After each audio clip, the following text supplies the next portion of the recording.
এবার আরব আমিরাতের বিপক্ষে সিরিজ হার নিয়ে বোমা ফাটালেন লিটন কুমার দাস। তো সম্মানিত ভিউয়ার্স, বিস্তারিত জানুন পুরো ভিডিও জুড়ে। ইতিহাসে প্রথমবার আরব আমিরাতের বিপক্ষে সিরিজ হারল বাংলাদেশ দল। বুধবার শেষ টি-20 ম্যাচে 7 উইকেটের বড় ব্যবধানে হেরেছে লিটন দাসের দল।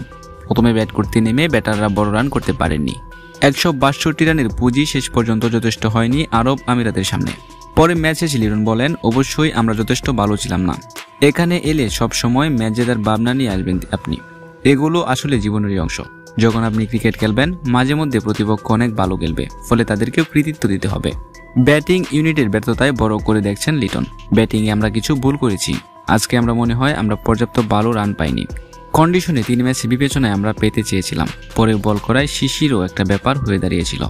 সিরিজ থেকে ইতিবাচকতা নিয়ে লিটন বলেন, অবশ্যই পারভেজ হোসেন ইমন এবং তানজিদ হাসান তামিম ইতিবাচক ছিল। কিছু ম্যাচে জাকের আলী, অনিক, তাওহিদ হৃদয়রাও রান করেছিল। মাঝের ওভারে কয়েকজন ভালো বল করেছেন এবং ম্যাচে সেসব কাজে লাগাতে হবে। আমিরাতকে লিটন বলেন, তারা আজকে সত্যিই দারুণ খেলেছে। শুরুর দিকে তারা বেশ ভালো বোলিং করায় আমরা বেশি রান করতে পারিনি। ব্যাটিংয়ে তাদের শিশির কিছুটা সাহায্য করেছে হয়তো, তবে তাদের কৃতিত্ব দিতে হবে। তাদের মধ্যে যেই ব্যাট করুক না কেন, কেউই ঘাবড়ে যায়নি।